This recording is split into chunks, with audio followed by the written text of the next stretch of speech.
오늘은 축복의 통로로 우리가 부름받았는데 축복의 통로의 의무와 특권인 기도에 대해서 좀 생각해 보려고 합니다. 아브라함을 하나님께서 부르셨죠. 축복의 통로로 부르셨죠. 아브라함의 부르심을 좀 두 가지로 나누면요. 한번 따라하겠습니다. 너는 복이 될지라. 그러니까 너는 정말 행복한 사람이다. 하나님 당신 때문에 나는 너무 행복합니다. 이 고백이 저절로 흘러나오는 사람이 되게 하겠다. 이게 너는 복이 될 것이다. 이런 뜻이고요. 이어서 또 이렇게도 말씀하셨습니다. 한번 따라하겠습니다. 땅의 모든 족속이 너로 말미암아 복을 얻을 것이다. 그러니까 하나님이 아브라함을 단순히 자기만 행복한 사람이 아니라 축복의 통로로 삼아서 온 세상을 축복하시겠다는 것인데요. 아브라함의 부르심은 우리의 부름이기도 하죠. 우리 한번 하나님께서 우리에게 약속하셨으니까 한번 믿음으로 선포하겠습니다. 나는 행복한 사람입니다. 나는 축복의 통로입니다. 네, 나는 행복한 사람, 나는 축복의 통로. 이 아브라함의 부르심, 우리를 향한 부르심, 이 부르심을 요즘 생각할 때 그래도 가장 이렇게 딱 얼굴만 봐도 진짜 이 부르심으로 부름받았고 살아낸다 하시는 분이 지난 금요일 날 와서 간증 나누어 주신 서 베드로 선교사님이십니다.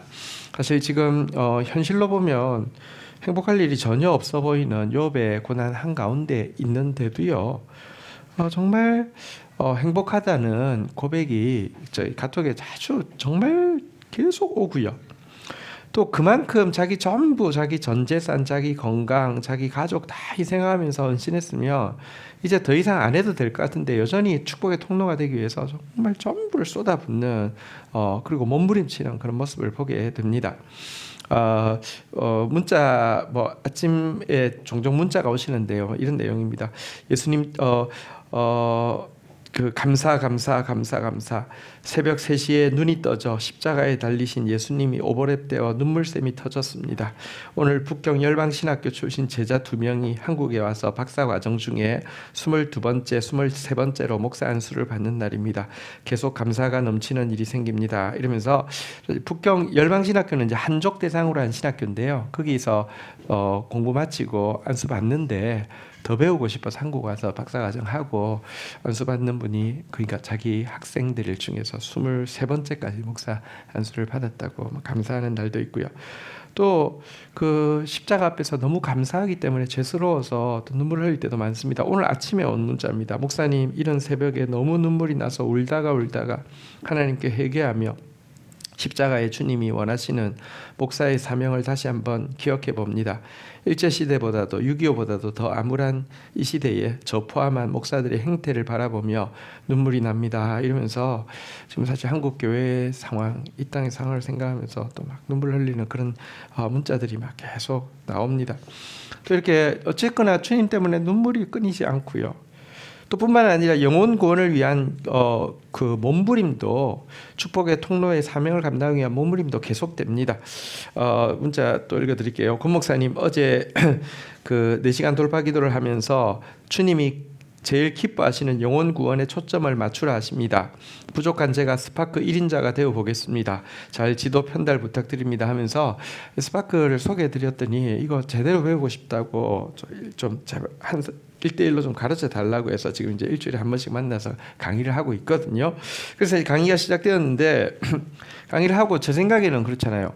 CCC 이제 간사로서 막 사역님 이렇게 집회 너무너무 많이 했고요. 그다음에 북경에서 신학교를 2개나 운영하면서 계속 한국의 신대원 교수님들 계속 오셔서 계속 강의하는 거 다 보고 주도하고 이렇게 했으니까 제 생각에는 그냥 샘플로 한 강의를 충실하게 알려드리고는 그다음에 저희가 영상이 다 있잖아요. 영상 다 보고 하시면 됩니다. 이렇게 하려고 한 강의를 마쳤더니 다시 자는 영원한 사랑 이거 이제 강의를 마쳤더니 들으시고 하시는 말씀이, 지금까지 전도했고 지금까지 복음을 전했지만 이렇게 정확하고 이렇게 깊이 있게 정리된 걸 처음 봤다면서, 목사님 이거는 영상을 봐서 되는 게 아니고 죄송하지만 제가 미쳐야지 제대로 가르칠 수 있으니까 처음부터 끝까지 다 해주세요 이래가지고 지금 이제 어쨌든 일주일에 1시간씩 이렇게 만나서 계속 좀 강의를 하고 있는데요. 그래도 어쨌든 예습을 하기 위해서 우리가 단계가 생명의 줄 단계, 복음마당 단계, 체험마당 단계, 실천마당 단계 크게 4단계가 있어요. 그래서 1단계가 생명의 줄인데 여기 보면 다시 한 영원한 사랑 당신 누려야 하나님의 선물 신앙 고백반 진리 다림줄 세미나 요거 이제 4권에 대한 영상만 미리 예습 차원에서 드렸어요. 이틀 후에 문자가 왔습니다. 할렐루야 목사님 이틀에 걸쳐 하루 금식하며 이제 스파크 33강의를 완독하고 신학은 물론 사상과 생각까지도 동의가 되어 너무 기쁨이 충만하며 정말 다음 세대 성도들은 축복을 이미 많이 받았음을 선포합니다. 목사님 그런데 말입니다. 저는 이제 더 이상 은혜를 받으면 안 되는 거 아시죠? 이제 북조선 갈 일밖에 없습니다. 하면서 전심으로 이렇게 막 빨아들이려고 해요. 저도 사실은 이제 많은 사역자들 봤지만 이분은 나이도 70이 이제 넘으셨는데 어떻게 이렇게까지 그리고 헌신도 여러분 자기 아파트 막 한 지금 돈으로 하면 한 50억 원어치를 팔아서 가서 성교비 안 받고 그거 다 쓰고 왔는데 아내도 아들도 진짜 생명의 위협 가운데 있는데 도대체 어떻게 이럴 수 있을까? 저도 좀 궁금해서 막 저 마음속으로 생각을 해봤어요. 한 2가지 이유를 제 스스로 좀 정리를 하게 되었어요. 첫 번째는요, 자기가 받은 구원이 얼마나 큰 것인지에 대한 그 감격이 분명히 있는 것 같아요. 여러분 신명기에 보면 그런 말씀이 있어요. 이스라엘이여 너는 행복한 사람이로다.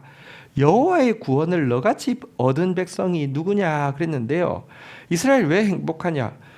너같이 구원받은 사람이 어디 있느냐? 그러니까 이 구원이 너무 크다고 생각하니까 다른 거는 아무것도 아닌 거예요. 생명, 건강, 재산 아무것도 아닌 거예요. 사실 이제 이분이 특전 하사 출신인데요. 자기가 특전 하사로 복무하던 부대가 광주에 가서 민간인 학살한 바로 그 부대입니다. 그 부대에 자기 동기들이 가서 학살을 했습니다. 근데 자기는 삼천교육대로 빠져가지고 삼천교육대에서 민간인들 전두환이가 자기 말을 안 듣는 사람 다 잡아 넣었습니다. 교수고 뭐 이렇게 막 이런 사람들 그냥 어쨌든 말만 안 들으면 다 잡아 넣었습니다. 근데 가르치기를 저것들 다 빨갱이라고 그러니까 이거 막 두드리 패는 거를 얼마나 우리 서배들 성사님 두드리 패면 잘 패겠죠, 그죠? 대통령 표창을 받습니다. 삼천교육대에서 이거 잘한다고. 그런데 병장되고 깨달은 겁니다. 사기치고 있다는 걸 알았습니다. 민간인들 학살하고 자기 권력 잡기 위해서 억울한 사람들 괴롭힌다는 걸 알고요. 너무 충격받아가지고요. 대들다가 선임한테 맞아가지고 허리가 거의 불구가 되고요. 지금도 디스크로 이게 사진을 찍으면 이 허리는 걸을 수 있는 허리가 아니라고 나올 정도로 불구가 되고, 그 다음에 간부가 또 막 그런 말 하길래 거짓말하지 말라고 했더니 막 패길래 막 같이 패다가 여러분 그때가 계엄 시대입니다. 여러분들 한 번도 경험을 못해서 그런 시대가 뭔지 모를 겁니다. 계엄령 시대에 군대에서 명령 불복종 그리고 상간 폭행죄 이거는요 불명예 제대가 당하는 것으로 끝나는 게 아니라 바로 감옥 가는 겁니다. 근데 정말로 다행히 자기 그 부대장이 같은 서신데 전도하고 싶어가지고 이 사람을 교회도 안 다니는 사람을 군종 시켜가지고 사람들 주일마다 교회로 인솔해 가는 일을 하게 했는데 얘가 지금 명령 불복종죄, 뭐 상간폭행죄로 감옥 가게 생겼으니까 이 사람이 딴 데로 해가지고 어쨌든 결국 이 감옥을 안 가게 됐는데요. 나오고 나서도 자기 동기들이 가서 그 막 만행을 저지르고 그때 또 순수한 사람들은 가서 막 충격에 사로잡혀서 지금까지 막 불구로 약 없이는 살 수 없고 이런 사람들, 자살한 사람들 이런 사람들 보면서 마음의 분노 때문에 3년을 전두환이 죽이겠다고 쫓아다니고 그런 일들이 있었는데요. 어쨌거나 그런 그를 주님이 찾아오셔서요.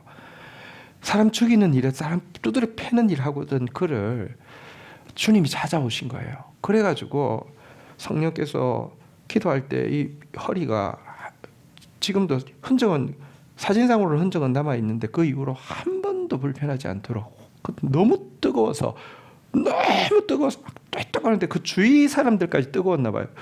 기도 끝나니까 아무도 없더래요. 너무 뜨거워가지고 근처에. 그러니까 낫고 그리고 그 은혜에 감격해가지고 북경에 이제 중국 또 우리 그 북한 사람들을 위해서 선교사로 드리게 된 것입니다. 그러니까 구원의 감격이 너무 크니까 주님을 향해 지불하는 대가가 하나도 아깝지 않게 된 것이죠.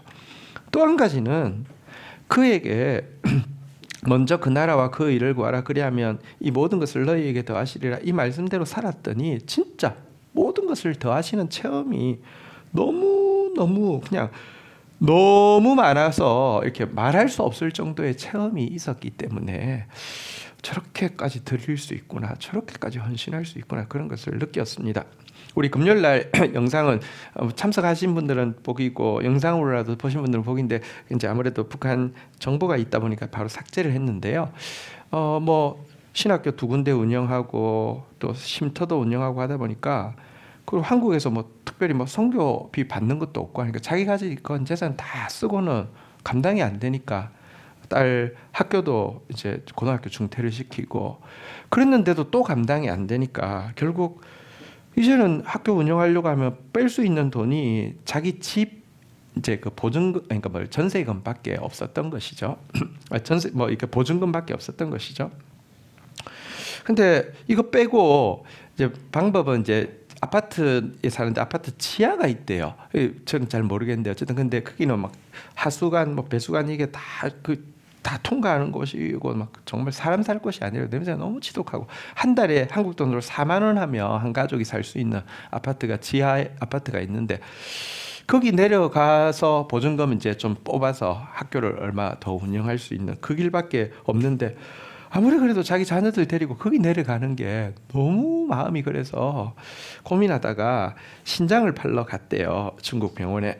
그래서 조사를 다 하고는 이제 신장 뭐 조사를 다 하고는 그다음에 먹는 약을 쓰라고 해서 이제 정직하게 심장약 그다음에 혈압약 뭐 이렇게 약을 다 썼더니 이런 신장은 안 산다 그래가지고 이게 뭐 방법이 없어진 거예요.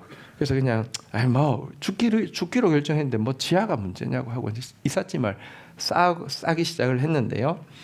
중국에 있을 때 이 그 목사님 부부의 유일한 좀 뭐랄까요 좀 그 위로와 쉼의 시간 중에 하나가 뭐냐고 하면 한라산이라고 우리 그 저기 북경 잘 아시죠? 찜질방 진짜 한국 찜질방하고 비교도 안 되게 엄청 고급 찜질방이 있어요. 저도 좋아합니다 한라산.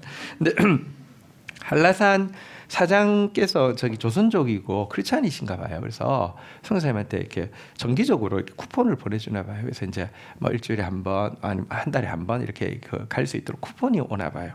그래서 사모님하고 같이 쿠폰 가지고 이제 지하로 이사 가기 전에 이렇게 이제 찜질방에 간 거죠. 가서 있는데 꼬마 여자애가 왔다 갔다 막 귀엽게 하길래 중국말로 인사를 했더니 한국말로 이렇게 중국말이 아무래도 어눌하니까 한국말로 이 친구가 대답을 해서 너 한국을 어떻게 아니? 그러니까 이 조선족 아이였던 거예요. 근데 막 이야기하고 있는데 엄마가 오니까 이 딸아이가 엄마 이 사람 한국 사람이야 이렇게 이야기를 하니까 한국 사람이세요? 이렇게 물어봐서 맞다고 하니까 여기서 뭐 하세요? 이렇게 이야기하니까 여기서 북경에서 신학교 운영하고 있는 선교사입니다. 이렇게 이야기하니까 이상하다. 이상하다. 자꾸 그러시더래요. 왜 그러냐고 하니까 이분이 이렇게 연변 쪽에서 이렇게 사업을 일으켜서 크게 성공을 해가지고 지금 북경으로 올라왔는데 올라오면서 크리스찬인데 기도를 했대요. 한국 선교사 신학교 운영하는 한국 선교사 만나게 해달라고 기도를 했는데 찜질방에서 만난 거예요.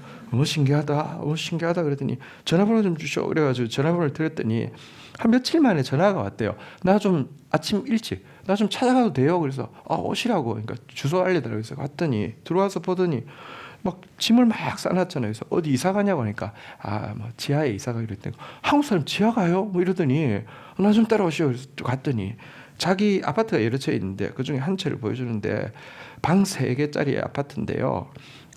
그 월세로 치면 한 200만 원 되는 아파트 보여주면서 그냥 여기 사시오 그래가지고 3년인가 거기서 살았대요. 그러면서 그분이 왜 한국 선교사 신학교 선교사를 찾았냐고 하면 신학교 교수님들 오면 식사 대접부터 필요해서 이렇게 필요한 경비를 자기가 다 대고 싶어가지고 기도했는데 그걸 만난 거죠. 그래서 내내 거기 있는 동안 내내 학교 운영할 때 교수님들 막 이렇게 대접은 이분이 맡아서 했대요. 근데 저는 그 간증보다 더 귀한 간증이 뭔지 아세요? 그러다가 중국에 이제 한한령 내리고 코로나 내리고 하면서 뭐 이렇게 그런 특별히 이제 우리 한국과 관련해 가지고 사업하는 분들이 완전 큰 어려움을 당했잖아요.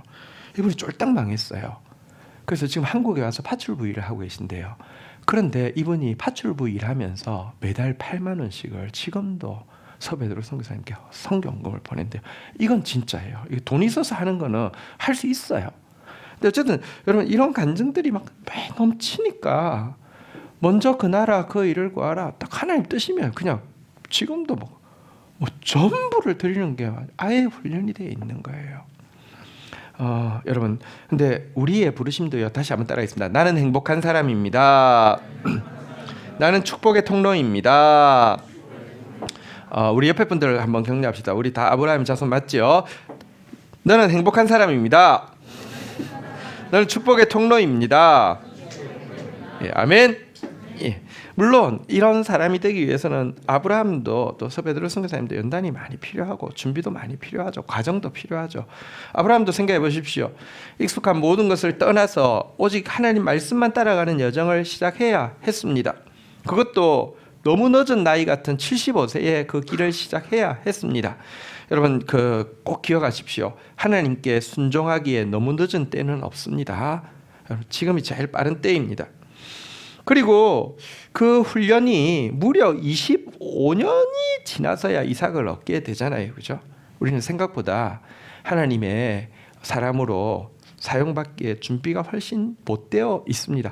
그러나 기억하십시오. 아브라함이 20년 지나고 나서는 생각했을 것입니다. 하나님의 실존을 믿기 때문에 하나님이 주신 약속이 안 이루어지고 이대로 그냥 살다가 죽어도 괜찮다 생각하고 있었을 것입니다. 왜냐하면 끝없이 크로노스의 시간이 계속될 거라고 생각했기 때문입니다. 그러나 기억하십시오. 하나님의 때가 되면요 반드시 카이로스의 때도 오고 플레로의 때도 옵니다. 하나님의 부르심은 반드시 성취됩니다. 오늘 읽고자 하는 본문은 창세기 20장인데요.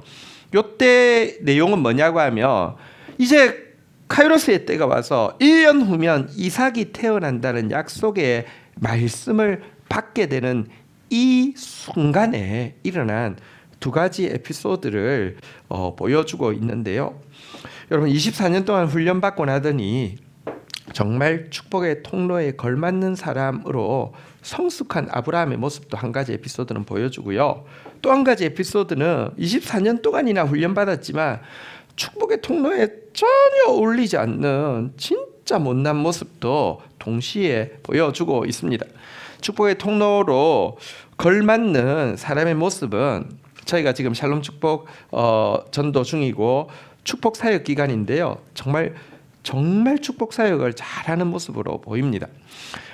낮이 되면 그 중동 지역은 오침 시간이 있죠. 아마 아브라함도 그날은 방 안이 더워서 그랬는지 장막 문 앞에 앉아 있었습니다. 그러니까 제가 앉아 있다는 게 땡볕에 있는 건 아니고 분명히 발코니 밑에 있었을 것 같고요. 아마 거기가 더 바람이 잘 불었는지 이렇게 늘어져서 누워 있는데 앞에 나그네 세 사람이 그 더운 날 지나가고 있는 모습을 보게 된 것입니다.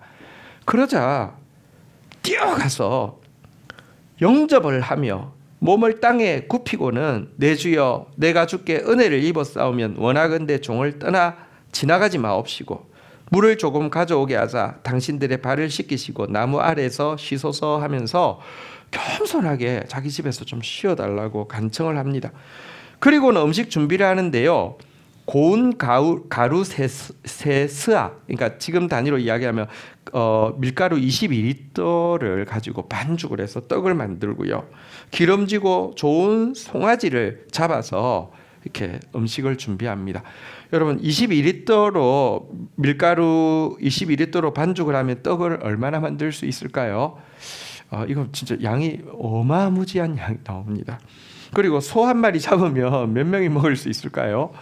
여러분 진짜 어마무지한 양이 나옵니다. 엄청 풍성한 식탁을 차리는데요. 이것을 차리는 장면에 나오는 부사 부사 동사 한번 보겠는데 한번 따라하겠습니다. 급히, 속히, 달려가서, 급히. 두 절 사이에 급히, 속히, 달려가서 급히 음식을 준비합니다. 보십시오. 축복 사역을 하는데 나그네를 섬기는 축복 사역을 하는데요. 한번 따라하겠습니다. 겸손하게, 풍성하게, 신속하게. 이거 완전 습관이 돼 있는 겁니다. 여러분들 축복해도요, 교만하게 내 좀 도와줄게, 이건 축복 아닙니다. 째째하게 하는 거 축복 아닙니다. 그리고요, 최대한 미루어서 하는 것도 축복 아닌데요. 아브라함은 정말 겸손하고 풍성하고 신속하게 섬기는 습관이, 축복하는 습관이 되어 있었습니다. 그런데 자기도 그냥 나그네라고 생각했던 그 새 나그네가 누구였어요? 하나님과 천사였고요. 왜 왔어요? 내년 이맘때에 아들이 있으리라, 이제 때가 찼다라고 이야기하기 위해서 오신 분이셨습니다. 그러나 또 한 가지 에피소드는 이 결정적인 시간에도 전혀 준비되지 않은 미성숙하고 자격 없는 모습을 보여주고 있습니다. 그건 무엇이냐고 하면요, 이삭이 태어난다는 약속을 받고 나서 블레셋 왕을, 아비멜렉이라는 왕을 만나게 됐는데, 그 자리에서 아브라함이 그 블레셋 왕이 그랬겠죠. 예의상 옆에 분 이쁘시네요, 누구세요? 그러니까 제 여동생입니다. 그리고 아내한테 눈치를 보내니까 오빠, 이렇게 되었고요. 그러니까 그래요 하면은 아비멜렉이 그러면 제가 여동생분과 결혼을 하겠습니다. 그래가지고 결혼식을 거행하게 된 것입니다. 여러분, 이 일이 이 데자뷰가 있잖아요. 24년 전에 처음 부름받고 가나안 땅에 왔을 때 흉년이 임하자 애굽 땅으로 내려갔다가 아내한테 이야기했죠. 당신 너무 이뻐서 분명히 이 사람들이 나를 죽이고 당신을 빼앗아갈 것 같으니까 이제부터 나를 남편 여보라고 부르지 말고 오빠라고 불러. 막 이랬다가 바로왕한테 뺏긴 적이 있어요.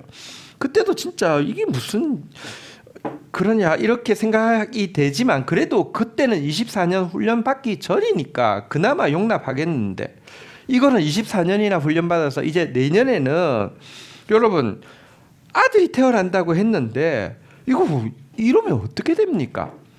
아니, 아들이 태어나서 이게 아브라함 아들인지 아비멜렉 아들인지 같은 아이삭이니까 이게 그쪽 안지 이쪽 안지 어떻게 할 거예요? 진짜 큰일 날 뻔했어요. 안 그렇습니까?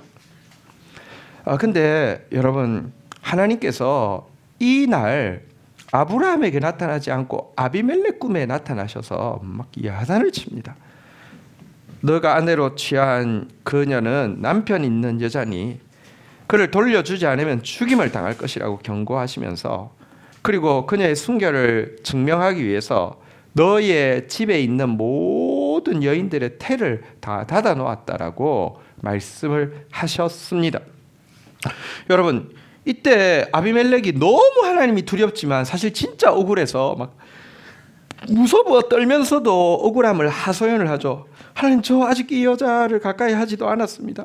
아니, 분명히 아브라함이 누이라고 했고 이 여자도 오빠 이렇게 이야기했습니다. 내가 결혼한 것은 절대 나쁜 마음이 아니라 족장 대우하기 위해서 그냥 좋은 마음으로 한 겁니다. 막 울면서 막 이렇게 하니까 하나님이 뭐라고 하시냐면, 나도 다 안다. 네가 순수한 마음으로 그랬기 때문에 네가 범죄하지 않도록 내가 지금 너를 막아준 것이다 라고 이야기했는데요.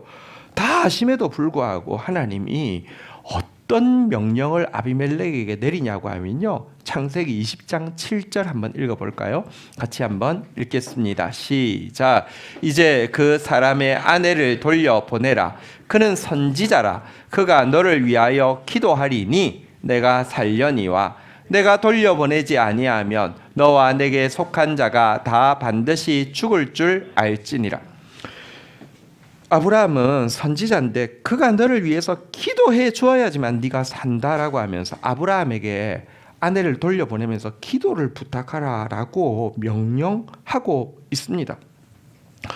아니, 잘못은 아브라함이 했는데 기도도 아브라함이 해야지만 자기가 산대요. 근데 이 하나님의 말씀이 너무 두려워서 아비멜렉은 거짓말로 자기를 공경에 빠뜨린 아브라함한테 네가 무슨 억한 심정으로 나한테 그렇게 했냐고 막 하면서도 도리어 많은 선물까지 주면서 제발 날 위해서 기도하라고 기도를 부탁하게 되었고요. 아브라함이 기도하자 17절 한번 읽어볼까요? 같이 읽겠습니다. 시작.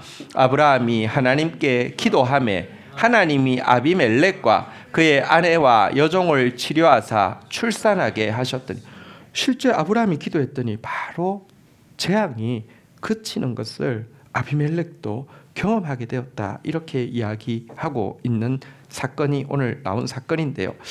우선 여기서 우리가 첫 번째 느끼게 되는 것은 하나님께서 우리를 축복의 통로로 부르셨다고 했는데 이 하나님의 결정이 얼마나 견고한 것인지를 보게 됩니다. 우리가 잘하면 축복의 통로, 너 못하면 중간에 탈락이 아니라 하나님이 부르고 나면요, 축복의 통로로 아브라함을 불렀다, 나를 불렀다. 하나님의 결정은 너무 견고한 것이라는 것입니다. 생각해 보십시오. 그날 밤에 아브라함 혼자 집에 있고요. 이제 아내는 너무 집에 있고요. 하나님도 안 찾아왔어요. 아브라함한테는. 하나님 누구 찾아가셨어요? 아비멜렉 찾아가셨어요. 그날 밤에 아브라함 혼자 있을 때 어땠을까요? 자신에 대해서 무한히 절망하면서 나는 절대로 축복의 통로라는 부르심에 합당한 사람이 아니야. 아마 사표 아브라함, 그래서 저는 축복의 통로 이렇게 자격이 없어서 사표합니다. 이러고 쓰고 있었을 것입니다. 그런데 밖에서 문을 두드리더니 아비멜렉이 보낸 사람이 왔고요. 당신이 와서 축복해 줘야지만 재앙이 멈춘다고 합니다. 기도해 주십시오. 이 이야기를 들었을 때 여러분, 이건 정말 하나님의 결정이 내가 못났고 잘남에 상관없이 결정이라는 것이 얼마나 크게 와 닿았겠습니까? 아니, 그리고 또 보십시오. 아브라함 없이도 하나님도 상황 파악이 다 됐잖아요. 아비멜렉 잘못한 것도 없고 아비멜렉이 지금 아내도 돌려주겠다고 하니 하나님께서 직접 아브라함 안 와도 그냥 하나님 용서해 주시고 하나님께서 고쳐주시면 되지 않을까요? 아니요. 하나님은요, 축복하시는 하나님이지만 축복의 통로를 우리로 세우고 나서는 통로인 우리가 아니면 축복하지 않기로까지 결정하셨다는 것입니다. 그래서 아브라함이 꼭 와야 된다는 것입니다. 이건 너무 놀랍지 않습니까? 이걸 비유하면, 군대 비유로 하면, 여러분 보십시오. 장군이 이제 이 사령관이 이제 찾아와가지고 부대에 오면, 부대에 딱 대기하고 있으면 부대 차렷 이렇게 직접 할까요? 절대 그런 일이 없습니다. 어떻게 하냐고 하면요, 부대 선임이 있습니다. 뭐 그 부대 뭐 제일 선임, 예를 들면 연대에 가면 연대장이 있을 거고 대대 가면 대대장이 있어 앞에 딱 서 있습니다. 부대 차렷 이렇게 이야기하면 이 대대장이 받아가지고 부대 차렷 하고 나서 뒤로 돌아가지고 부대 차렷 이렇게 해야지만 차렷을 합니다. 또 거꾸로도 마찬가지입니다. 예를 들어 이제 지금 분열이라고 이제 행진을 하게 되면 이럽니다. 1중대 분열 줍니까? 2중대 분열 줍니까? 3중대 분열 줍니까? 4중대 분열 줍니까? 이게 이제 그 중대장들이 발하면요, 이렇게 이제 부대 선임이 뒤를 돌아가지고 분열 줍니까? 이렇게 딱 하면요, 선장님이 분열 그렇게 하면 다시 이렇게 받아가지고요, 이렇게 해가지고 대대 분열 그러면 그때야 분열을 하게 돼 있습니다. 하나님께서 여러분, 이 사단장이요, 목소리 크다고 부대 차렷 한다고 영광스럽지 않고요, 분열한다고 영광스럽지 않고요, 이 중간을 세워서 이렇게 해야지 권위가 느껴지게 체제가 돼 있는 것처럼 하나님이요, 아브라함이 중간에서 하지 않으면 보고를 하든지 받아서 명령을 하든지 하지 않으면 하나님께서 일하시지 않기로 결정하셨다는 것입니다. 이게 얼마나 놀라운 일입니까? 또 한 가지 이 사건 앞에서 우리가 알게 되는 것은요, 하나님께서 우리를 축복의 통로로 사용하시는데 그 가장 중요한 방편이 기도라는 것을 알게 됩니다. 7절과 17절에 기도라는 단어가 각각 한 번 나왔는데 이것은 성경 전체에서 기도라는 단어가 제일 먼저 사용된 두 번이 바로 이것입니다. 기도는 여기에 제일 처음 사용되어졌습니다. 하나님은 그가 축복의 통로로의 사명을 감당할 때가 임박하자 기도부터 시키고 있습니다. 왜냐하면 기도가 축복의 통로의 사람이 해야 될 가장 중요한 일이기 때문에 그렇습니다. 그런데 도대체 기도가 무엇이길래 기도를 통하여서 하나님이 축복하실까요? 이 질문에 대한 답변은 여기에 사용된 기도의 원어의 뜻을 살펴보면 이해하기가 쉽습니다. 두 번 기도라는 단어가 나왔는데요. 원어가 한번 따라하겠습니다. 파랄이라는 단어입니다. 세 가지 뜻이 있는데요. 한번 더 따라하겠습니다. 탄원하다, 중재하다, 화해시키다. 자, 그런데 이 파랄, 탄원하고 중재하고 화해시키는 것은 사실 삼위 하나님께서 이 땅에서 구원을 베푸시기 위해서 서로 대화하시고 서로 동력하는 굉장히 중요한 방식이 바로 이 파랄, 탄원하고 중재하고 화해시키는 것입니다. 삼위 하나님이 하시는 일을 우리가 축도 때마다 하나님은 사랑하시고요, 예수님은 은혜를 주시고요, 성령님은 교통하십니다. 무슨 말이냐고 하면 하나님은 사랑으로 구원을 계획하시고 예수님은 은혜로 구원을 실행하시고 성령님은 교통하심으로 그 구원이 각자에게 적용되게 하신다는 말입니다. 그런데 성령께서 이 하나님의 사랑의 계획과 예수님의 은혜의 그 역사가 적용되어지게 하려고 하지만 인간이 너무 제약됩니다. 그래서 거꾸로 또 성령님은요, 인간을 위해서 말할 수 없는 탄식으로 탄원하게 되고요. 이 탄원을 받은 예수님은요, 중보자이신 예수님은 하나님 앞에 우리를 위해서, 권지연을 위해서 중재하게 되고요. 그러면 하나님은 죄인을 향하여서 진노하실 수밖에 없는데 뜻을 돌이켜서 우리와 화해하시게 됩니다. 그래서 이 파랄이라는 것이 탄원하다, 중재하다, 화해하다, 이게 삼위 하나님이 우리의 구원을 위해서 대화하시고 사역하시는 중요한 방식인데요. 우리에게 이 파랄의 기도를 맡기신다는 것은 우리로 하여금, 아브라함으로 하여금 하나님의 이 대화와 동력에 참여하는 특권을 주신다는 것입니다. 실제로 하나님은 우리의 기도를 통해서 계속 당신의 구원을 이루십니다. 시편 106편 30절에 보면 이런 구절이 있습니다. 같이 한번 읽어볼까요? 시작. 그때에 비느하스가 일어서서 중재하니 이에 재앙이 그쳤다. 비느하스가 일어나서 중재했습니다. 시간 관계상 내용은 생략하고요. 그랬더니 재앙이 그쳤습니다. 퀴즈. 자, 여기에 파랄이라는 원어가 사용되어지고 있습니다. 무엇일까요? 예, 중재하니. 그러니까 비느하스가 기도하니까 재앙이 그쳤다, 이렇게 이야기하고 있습니다. 정말 기도는 하나님이 우리에게 엄청난 특권을 주신 것입니다. 하나님의 대화와 동력에 참여하는 특권을 주신 것입니다. 또한 이 기도는요, 특권일 뿐 아니라 의무이기도 합니다. 이 기도는 우리가 축복의 통로로서 컨디션이 아주 좋고, 오늘은 내가 기도한 바가 이루어질 것 같아, 내가 축복하면 축복이 될 것 같아, 오늘 내 얼굴이 너무 좋아, 이런 날 축복해야 돼, 이런 때뿐 아니라 내가 아주 컨디션이 나쁠 때에도 여전히 우리에게 지어진 이렇게 그 의무라는 것입니다. 여러분, 그날 아브라함한테 찾아와서 아비멜렉 사람이 기도해 달라고 할 때 여러분, 아브라함이 기도할 컨디션이었을까요? 아니었을까요? 이거 뭐 어떻게 기도해요? 차라리 아비멜렉한테 욕 얻어 먹는 게 낫지. 아비멜렉을 축복하는 기도할, 여러분 진짜 인간 양심이 있으면 무슨 축복을 해요? 욕 얻어 먹는 게 100번 낫죠. 그런데 상관없습니다. 하나님께서 우리를 기도의 축복의 통로로 부르심이 확실한 것처럼 하나님은 우리의 기도를 통해서만 일하시기 때문에 내가 컨디션이 좋든 나쁘든 상관없이 여러분, 기도는 우리의 의무라는 것입니다. 실제 아브라함이 아비멜렉을 위해서 기도하러 갔을 때에 여러분 어땠을까요? 기도하러 가면서 하면서 목소리를 가다듬고 기도, 그래도 목소리가 이렇게 목소리 준비를 했을까요? 아니면 머릿속으로 막 내용을 막 그래요, 내용을 막 생각을 하고 갔을까요? 아니면 여러분 어떤 자세로 취했을 때 뭔가 좀 그 기도하는 느낌이 좀 났고 뭐 응답이 빨리 올 것 같은 자세가 뭐였지, 막 그걸 생각했을까요? 여러분 솔직히 말하면 우리도 기도하다 보면 어떤 때는요, 분위기상 뭔가 응답이 막 일어날 것 같고 오늘 같은 날 내가 뭐 기도하면 역사가 일어날 것 같을 때가 있는데, 여러분 아브라함이 기도를 시작할 때 그런 분위기나 그런 느낌을 일이라도 받았을까요? 진짜 아무것도 없었습니다. 단지 하나님이 명령하셔서 기도하라고 하니까 진짜 너무 부끄러운 마음으로, 너무 죄송스러운 마음으로, 그러나 또 한편으로 너무 감격하는 마음으로, 나 같은 자가 뭐길래 꼭 내가 기도해야지 역사하시겠다고 하십니까 하는 마음으로, 그냥 부끄럽고 감격하는 마음으로 기도했을 것입니다. 그런데 기도하자마자 정말 아비멜렉의 재앙이 그치는 것을 보고, 와, 기도는, 한번 따라하겠습니다. 기도는 축복의 통로의 특공과 의무이다.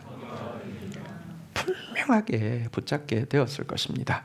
말씀을 맺겠습니다. 시편의 아름다운 그 고백과 결단이 담겨 있는 구절이 있습니다. 시편 116편 1절 2절인데요. 우리 같이 한 목소리로 읽겠습니다. 시작. 여호와께서 내 음성과 내 간구를 들으심으로 내가 그를 사랑하는도다. 그가 그의 귀를 내게 기울이셨으므로 내가 평생에 기도하리라. 거의 제대로 잘 한글을 못 읽으셔서 좀 어려우시죠? 자, 한 번 더 나의 고백으로 한번 같이 읽도록 하겠습니다. 1절 2절 우리 큰 목소리로 읽겠습니다. 시작. 여호와께서 내 음성과 내 간구를 들으심으로 내가 그를 사랑하는도다. 그의 귀를 내게 기울이셨으므로 내가 평생에 기도하리로다. 아멘. 1절에 보는 바대로 여호와는요, 축복의 통로인 내 음성, 내 간구 들으십니다. 아멘. 그러니까 얼마나 감사하고 얼마나 사랑해야 되겠습니까? 얼마나 감격하고 얼마나 그 앞에서 눈물 흘려야 되겠습니까? 2절 보십시오. 그의 귀를 내게 기울이셨으므로, 내 말만 들으려고 지금 귀를 기울이고 있습니다. 한번 따라하겠습니다. 내가 평생에 기도하리로다. 내가 평생에 기도하리로다. 우리 옆에 분들에게 분명하게 나의 고백으로 좀 지켜봐 달라고, 안 그러면 나 좀 취입하고 달라고 한번 따라하겠습니다. 내가 평생에 기도할 것입니다. 내일 새벽에 지켜봐 주십시오. 왔는지 안 왔는지. 네. 네. 여러분, 기도는 우리의 특권이고 의무입니다. 축복의 통로로 부름받은 우리가 기도하는 것, 이것은 무엇과 바꿀 수 없는 것입니다. 평생에 기도하는 여러분 되기를, 청년 되기를 주의 이름으로 축원드립니다.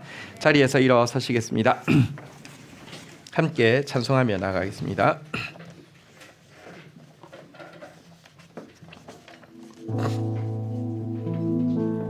기도는 내 호흡, 말씀은 내 양식. 주님 갈망합니다. 우리 고백하면서 찬양하며 나가도록 하겠습니다.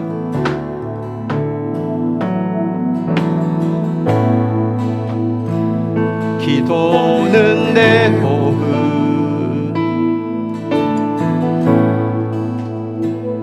기도는 내 호흡,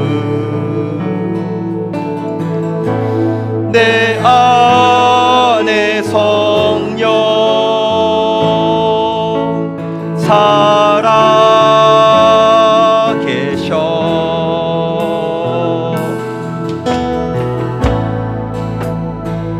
말씀은 내 양식,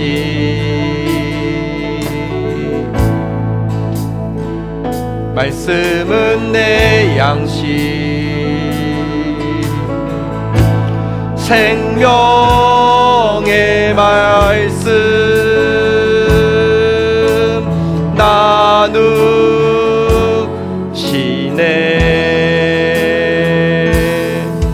오 나의 주, 난 갈망해요.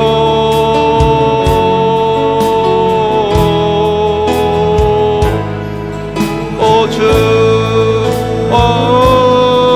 없이 난 살 수 없네. 다시 한번 고백하며 나가겠습니다. 기도는 내 호흡, 기도는 내 호흡,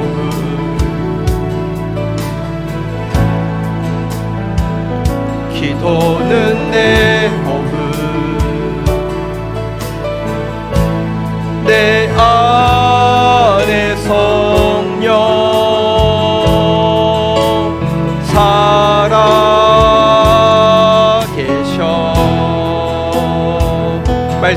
양식, 말씀은 내 양식,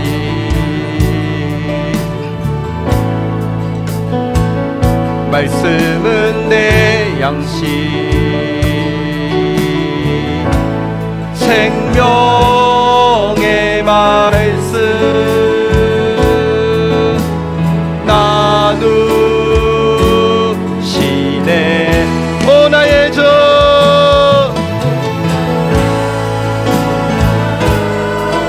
예주, 난 갈망해요. 오 주 없이, 주 없이 난 살 수 없네. 오 나의 주, 난 갈망합니다. 오 나의 주, 난 갈망해요.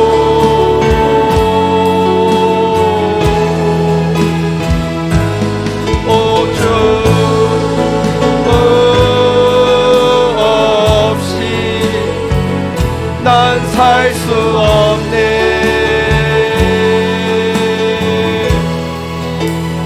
기도는 내 호흡,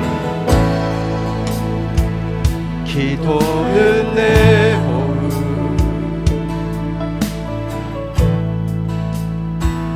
기도는, 다시 한번 고백하겠습니다. 기도는 내 호흡, 기도는 내 호흡,